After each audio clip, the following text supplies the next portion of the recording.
Greetings and good day. This is the Channeled Truth. I'm your host, Thomas Leihart, and I'm a channeler myself, and I love exploring the works of Seth and Jane Roberts, Abraham-Hicks, and Bashar. And with me today, we have a very special guest that is returning.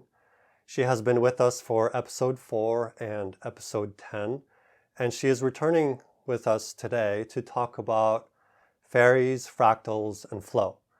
So let's welcome AndRa to the show. Thank you for being with us today. Hi, Tom. Nice to talk to you again. Yeah, so thank you for being here, and I understand you have some stories to share. So let's get right into it. Sure. So the last time that we spoke, we had this conversation about flow. And it's interesting how when you start exploring one of these topics, it just opens up in all kinds of different directions and you start getting all kinds of different insights into it. And so what has happened since that time is that I've started realizing how we were just barely scratching the surface of this whole idea of flow. And I'm sure even with the insights I've had recently, it's still just barely scratching the surface because there's so much to it. Um, it's it's simple in its structure, but then it becomes infinitely complex as it expresses itself through nature. And so I have had this vision during a shamanic ceremony where I was shown flow as an actual physical expression of nature. And that really blew my mind because I knew flow was real as an idea, as an energy, but I hadn't experienced it in such a physical demonstration in nature. Um, So I wanted to share a little bit about that, if that's okay.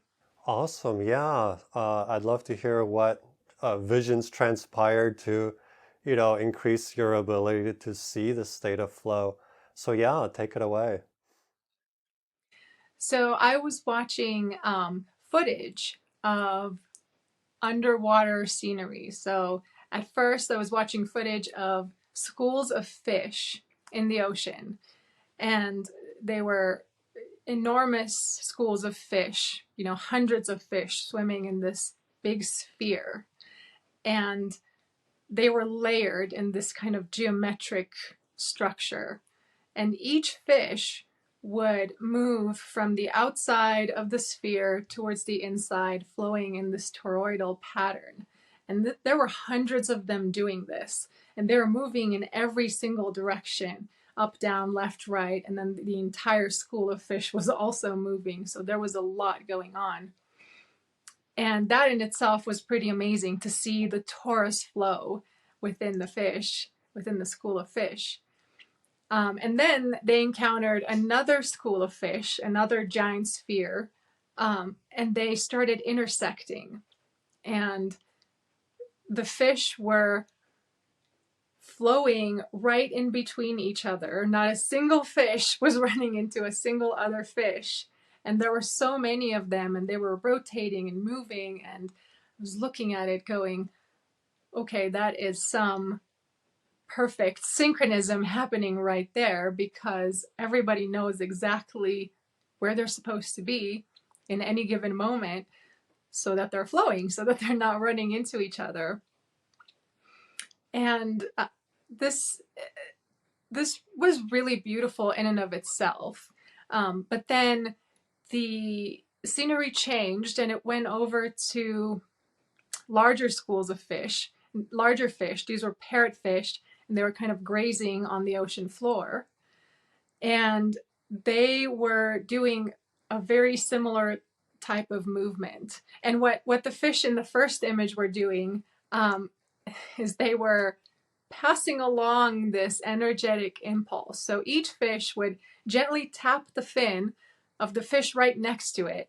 And that fish would gently tap the fin of the fish right next to it. And it was like an energy impulse that was passed along through hundreds of them, and it was perfect. It was like a wave at a stadium, when everybody stands up. So that's what they were doing. And then I kept seeing footage of different animals in the ocean. So it went over to seals, and the seals were doing the same thing. They were kind of connecting with each other in this geometric fractal pattern. They were flowing together so perfectly. It was like a synchronized dance. And I was looking at it going, okay, I've seen these images before. I've seen this footage before, and it always looked like they're just randomly swimming along, but they're not. They're perfectly aligned with everybody else in their group doing this little geometric dance. And then I saw pods of dolphins doing the same exact thing and passing along this energy impulse. And the pattern was the same for the fish and for the seals and for the dolphins. It was the same exact pattern of movement. It was just larger when the animal was larger. And so then I heard the words, "Now you know the secret handshake of the sea." And I thought that was really funny because it was showing me the secret handshake of the sea is this whole idea of flow. And the amazing thing about it was that the fish and the dolphins and the seals weren't just flowing with each other. They were flowing with each other, but they were also flowing with the environment around them, with the water, with the coral reefs, with the kelp forest. And as they were moving through their environment, it became obvious that they were the same energy as the water, as the ocean floor, as the kelp forest, just moving, flowing in and out of itself in different states of crystallization, right? And it was basically a physical demonstration of flow as an actual thing that exists that can be observed. So that kind of shifted my perspective on what I thought flow was, because it's not just energy. It's an energy pattern of movement through which light crystallizes into matter, and then matter dissolves back into light. That's awesome. It's like you're seeing the structure of existence and the way the way what we see crystallizes around this underneath structure, the pattern, right? How it just keeps repeating itself again and again in nature, right? That fractal pattern.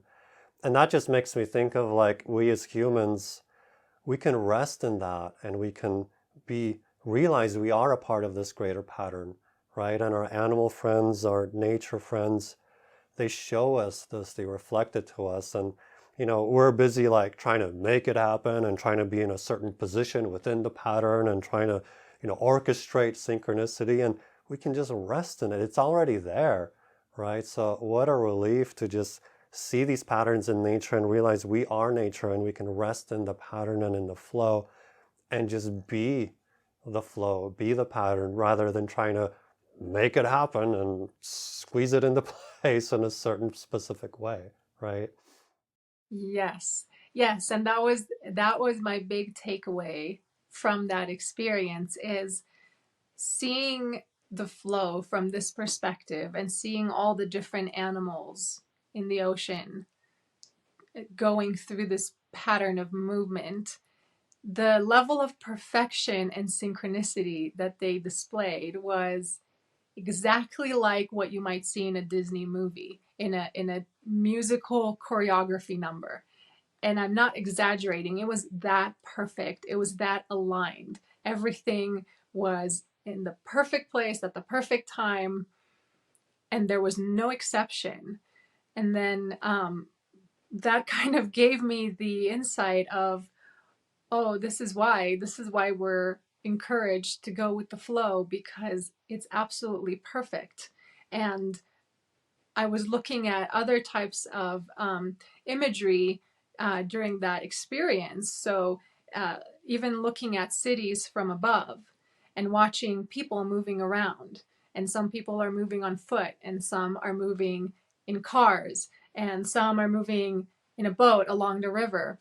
But then when you see it from above, the same exact pattern emerges, the same pattern of movement that the fish were doing, except with humans, it seems to move a little bit slower, and there are pauses, and there are like all of these little things because we try to organize. We try to organize instead of realizing that everything already is organized.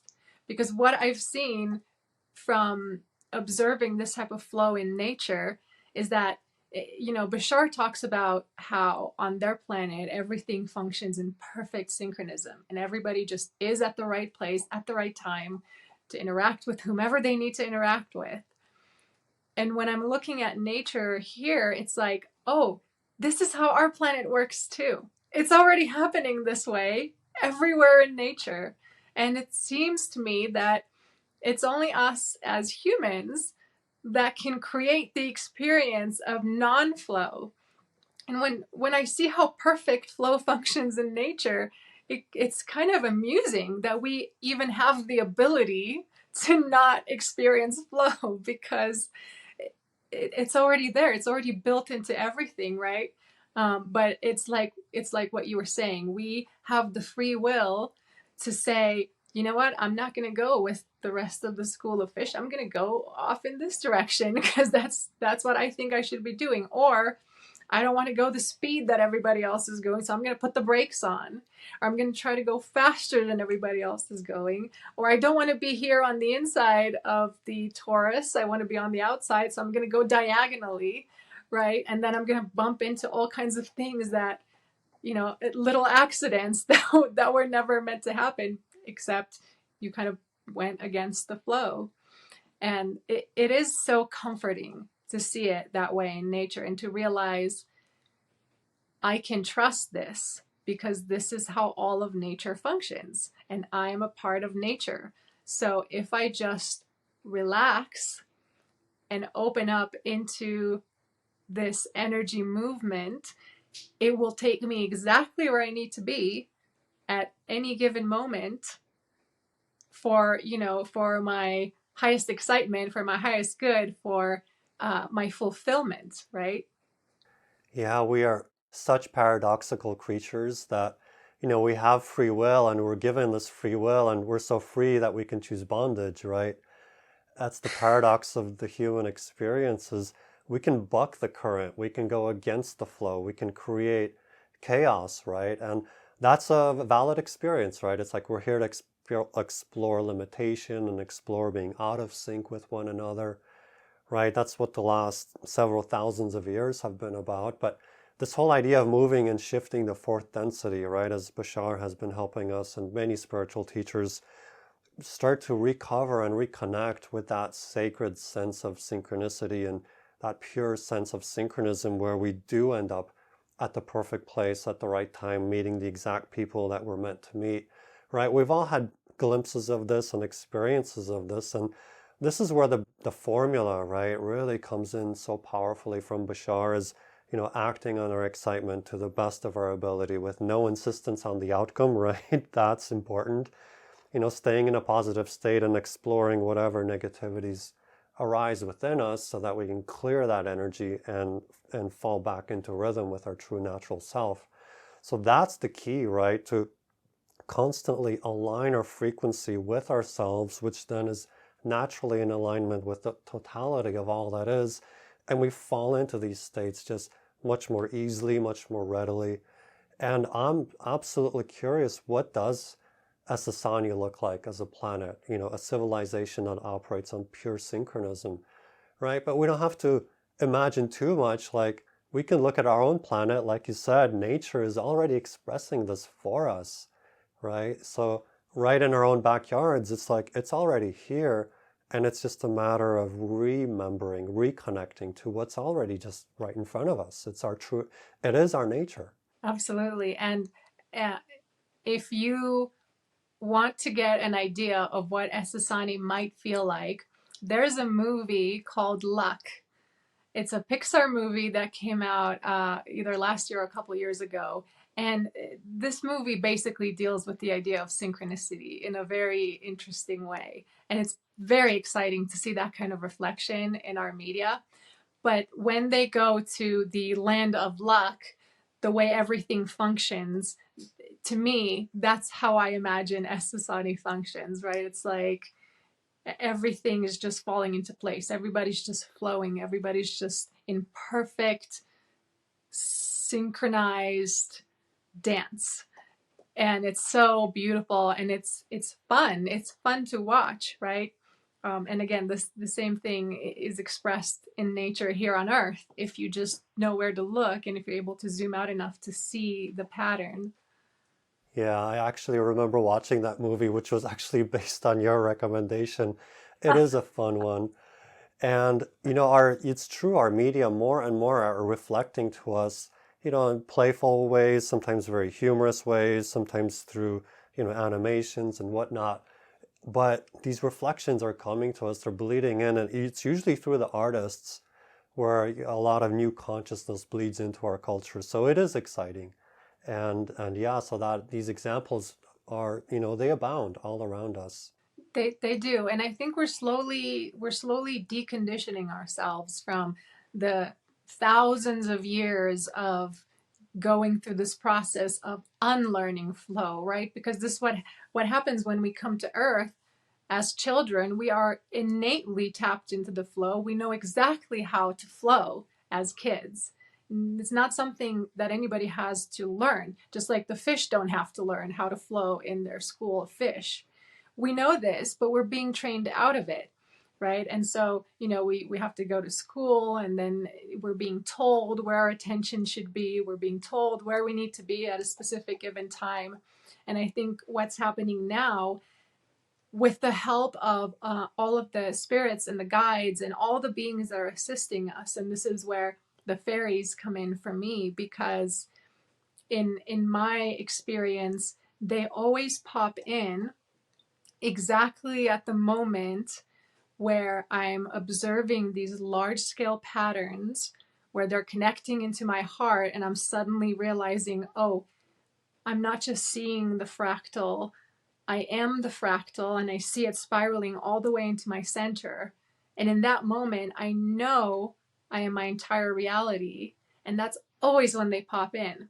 Every single time. It's like they want to punctuate that moment. They want to say, yes, this is it. This is the frequency. This is unity. This is what you're looking for as like kind of a more permanent experience, if that makes sense. Absolutely. And I love how you tied that into how it connects through the heart, because that's totally my experience as I'm teaching Qigong classes and we start going into these Qi realms together as a collective group, collective consciousness. And we start doing the practices. Is like one of the most powerful fields or formations of energy I see is the Taurus Field, which goes through the center of the body, through what we call the middle dantian, if you will, the heart space.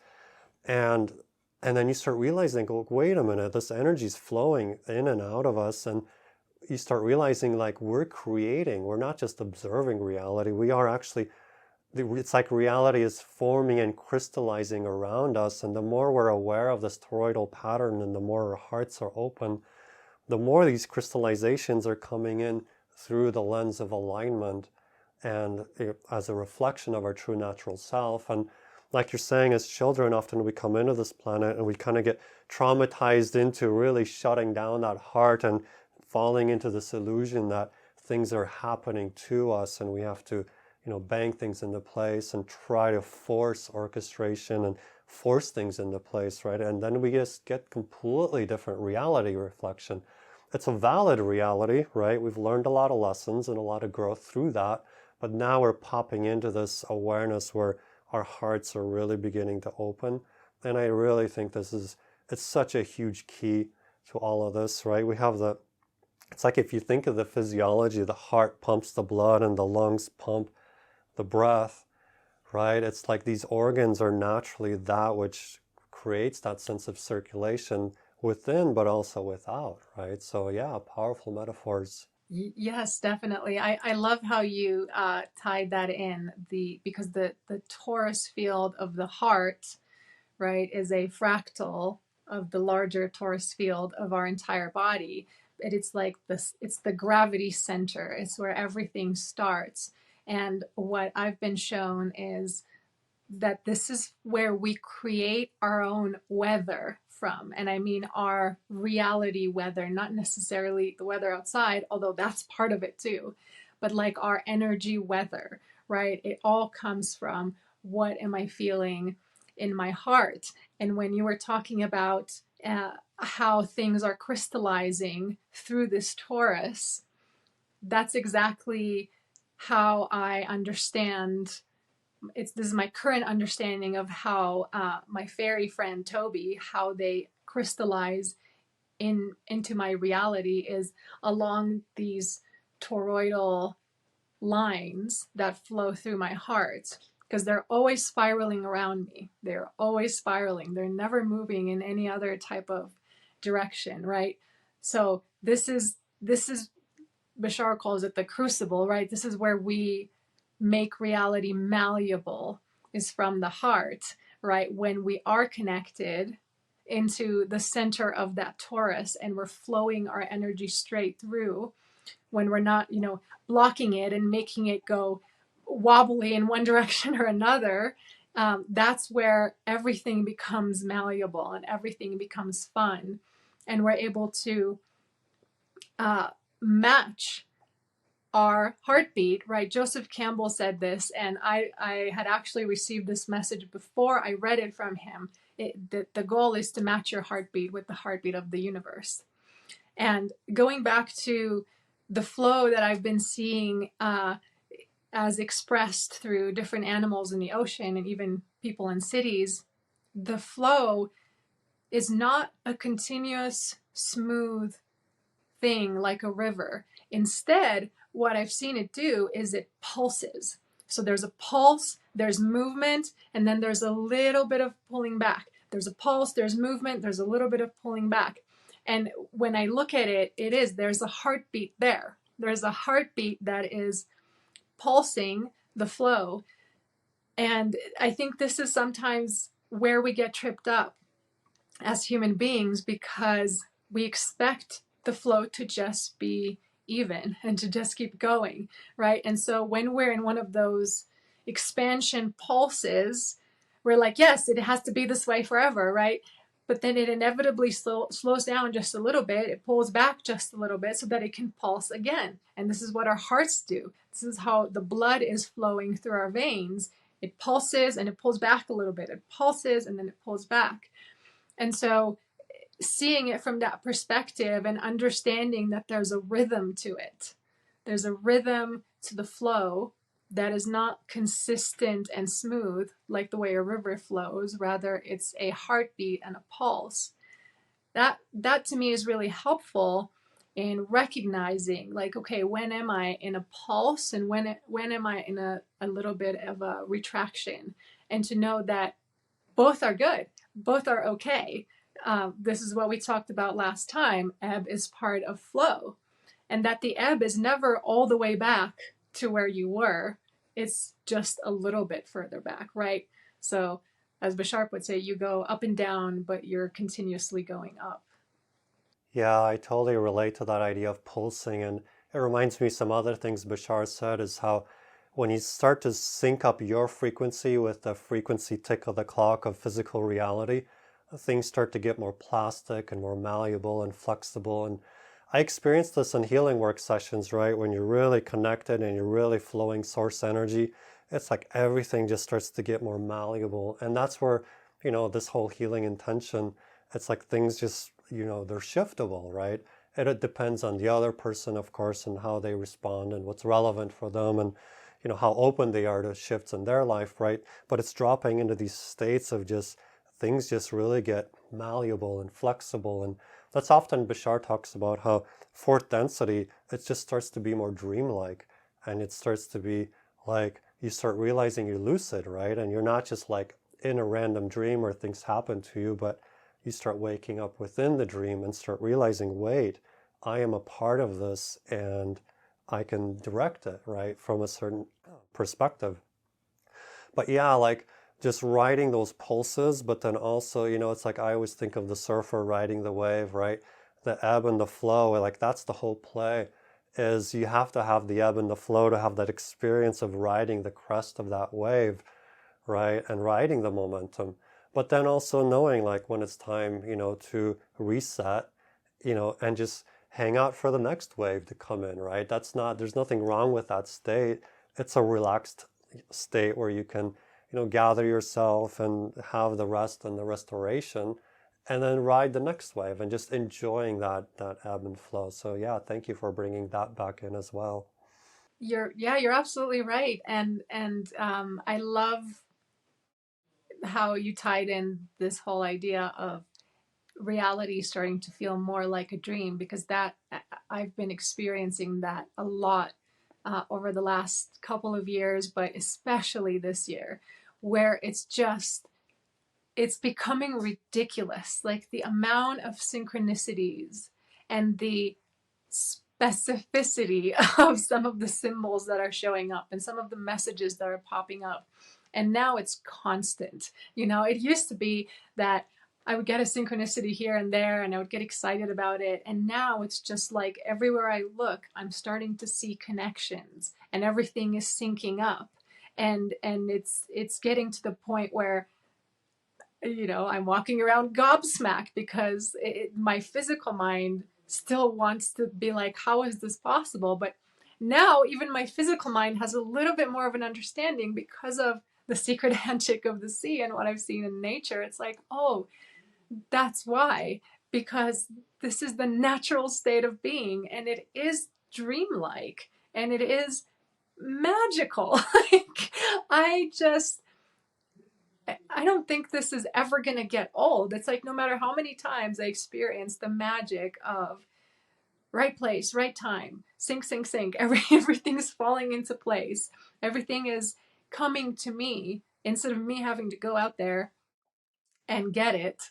And I actually have a funny story that I'm being guided to share right now, because, in the spiritual community, there's still a lot of the old mentality trying to sneak in of you gotta plan and you gotta have your goals and you have to have your steps, right? And this is just more of the same. It's more of the old. It's more of trying to control the flow and trying to tell it what to do. And so I bought a vision board 2 years ago. Just a cork board that I was going to start putting things on. And I had ideas and I have things that I would like to manifest. Um, and I was excited about making a vision board, but the timing was just never right. It just never happened. And then things would change and I would realize, oh, now I want different things on my vision board because of the expansion that happened. Well, this vision board has been sitting out in my bedroom where I can see it just like it's supposed to, blank, for 3 years. And it was only very recently that I finally understood, like, oh, it's supposed to be blank. This is my vision board. It's blank because I'm allowing it to be a blank canvas. And because I've come to this conclusion lately, something I heard from a different teacher who said, I'm not interested in living the life of my dreams anymore, because that's actually very limiting. If I live the life of my dreams, I can only live as far as my mind can currently imagine. So instead, I want to live the life beyond my dreams. And that's something I can't put on the vision board because I can't see beyond what my physical mind can imagine. But I do know for sure that everything I've imagined in the past, better things have happened. Everything that I wanted to manifest, something better happened. And it happened in a way that I could have never, ever foreseen, could have never predicted, could have never planned. And that's the magic of flow and the magic of surrendering and trusting and realizing my only job is to align my energy enough so that when the impulses for inspired action come, I can hear them and I'm in the right space to act on them. just because they're fun to act on, like Bashar says, not because they have to do anything, but because they're fun in the moment when they happen. When the impulse comes, it's like, yes, I would love to do that because it sounds like fun. And then everything just falls into place magically. Totally. I love that you brought that in. It's, first of all, it's like you're that surfer being in the perfect place at the perfect time when the perfect wave comes, and boom, you're riding it, right? And it's like what Bashar often says is what the physical mind can contrive and dream up is only, we think of that as the ceiling. Oh, that's the best. That would be the best. And for the higher mind, that's barely the floor, and it can give us so much more. So when we insist on that particular outcome, right, that's when we start limiting ourselves. So that other teacher you mentioned, it's like they're saying the same thing, right? If we want to live the life of our dreams, well, now we're limiting it with all these conditions of, I need this to be happy and it's got to look like that. And then the higher mind's like, well, but you could have so much more. It could be so much more beautiful, but now we're limiting it, right? So insistence is a kind of a limitation. It's a kind of constraint. And I've had that same experience where, I don't have a vision board, but it's like, I don't really plan things, right? I just go with the passion and trust that the passion is going to take me where I need to go, right? And yeah, I have ideas like, oh, this or that, but it's like, it's really loosely held, right? It's like, oh, it seems like it would be nice to go over here versus, oh, it's got to be this for sure, right? It's like we hold it very lightly. And, uh, I think Bashar said this and a couple others, by all means plan if that's exciting, right?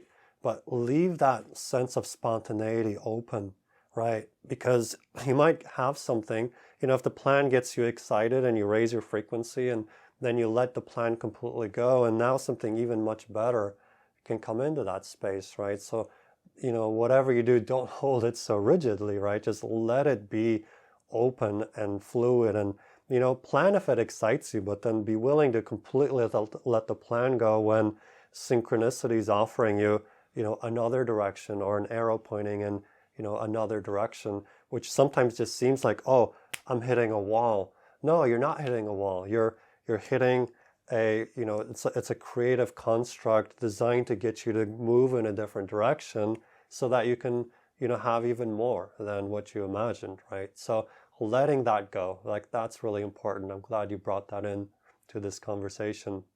Totally. Yeah. And I agree with go ahead and plan if that's exciting. If it's exciting to make a vision board, do it. If it's exciting to, plan out your next 5 years, do it. But also allow for the space, right? And the difference is uh, the difference between having a narrow focus, right? That only allows this particular field of vision, as opposed to opening your field of focus, relaxing the muscles around your eyes, right? So that you're taking more in.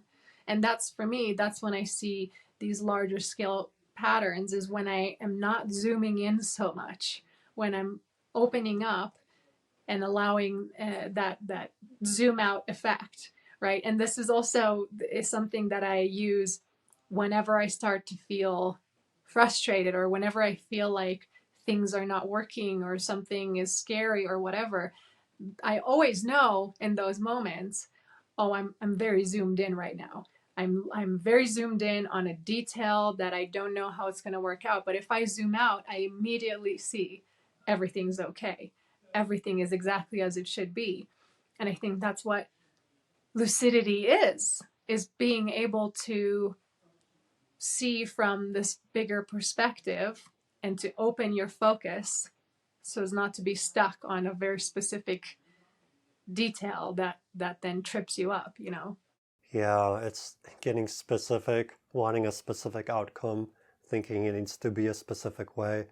Those are the things that lock me up, and that's what I'm constantly learning to let go of. And for me, the last several years of my life, having that blank vision board, it's really relaxing. It's really soothing, and things are moving and things are happening. So it's not like I'm not, you know what I mean? It's like I'm letting go of just this one aspect that, like you said, it seems to kind of sneak in, because we're still it's like we want to be spiritual, but the mind is still, oh, but we got to control things and bang things into place, right? So just letting that go, it just feels nice to just surrender to the flow, like you said. And it reminds me when I was in my 20s, right?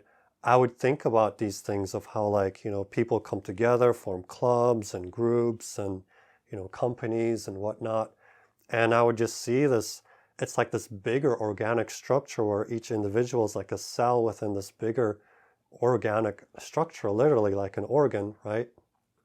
And some of the cells would come and go. People would join the club, people would leave the club or the company or whatever.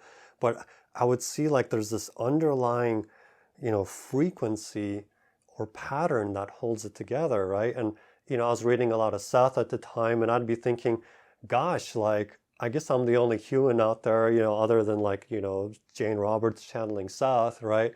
Sees things this way. And like now it's just, this is like these visions are starting to open up, and we're all starting to interlink and interconnect and talk with one another, creating these shows and communities and online communities, right, where we realize we're not alone, and just to rest in that magic, right? If there's anything, we can leave people on with a note, just there's this underlying frequency of existence. Bashar sometimes calls it the bones of God, more poetically, right?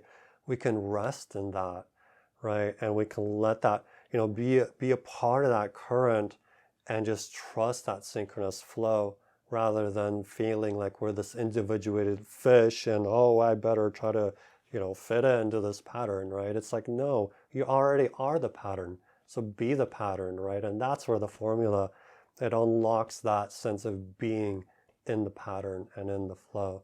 So thank you. Is there anything you wanna add in here to this story? Sure. Just that this is the importance of being yourself and being authentic, right? Is that that's when you are the pattern. That's when you automatically sync up with the larger flow. When you're being fully yourself, when you're being authentic, when you're not acting in a way that is clearly aimed at attracting people or attracting a specific person, because that's not being your pattern, that's not being magnetic, right? When you are truly authentic to who you are, you become magnetic to the larger flow, and it automatically clicks you in. And that's where the formula comes in and everything. But like a final thought would be, we live in a Disney musical number. Literally, like that is our reality. We live in a fairy tale. It's magical, it's perfectly synchronistic, and we just need to relax into it from our center, from our truest self. And then everything, then you begin to see it, and it's like, wow, it really is a fairy tale. Thank you. That's a perfect place to end with. It reminds me of Bashar's analogy of the puzzle piece, where when we are our true natural shape and we are being who we truly are, our natural frequency, we naturally fit into the bigger picture. And when we try to be something that we're not, we're being the people we've been trained into and conditioned socially into, we're no longer the shape that we're meant to be. And so we don't fit in. And now we experience dissynchronization, like we're out of sync with the bigger picture, right? And that's where we struggle and have strife and whatnot, right? So, AndRa, thank you so much for coming on and doing this episode. I hope we do many more. This is super exciting to have these conversations and to link up and realize, we're not alone. There's others out there who are having these visions and experiences. And may that be an inspiration for all the viewers out there as well. You are not alone. And the more you become your true natural shape and your true natural frequency, the more you're going to find yourself just fitting in naturally to the bigger pattern, because you are the piece and you are the pattern. And the more you are the authentic, true natural self as the piece, the more you fit into that pattern. So it's yourself fitting into more of yourself. And it's, as Bashar says, an ecstatic explosion of synchronicity. So thank you for being here. Thank you for joining us on this episode. For those of you out there viewing, you can help us out by sharing the video, liking, and making comments. And if there's topics you want to see covered, drop that in the comments as well. All of that helps the algorithm and the sharing.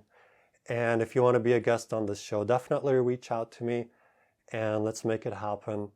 And so let's sign off with that pure inspiration and that joy of finding your natural frequency and being that true natural shape and fitting into that larger pattern. So with that, we will wish you a beautiful and, as Seth used to say, a fond good day.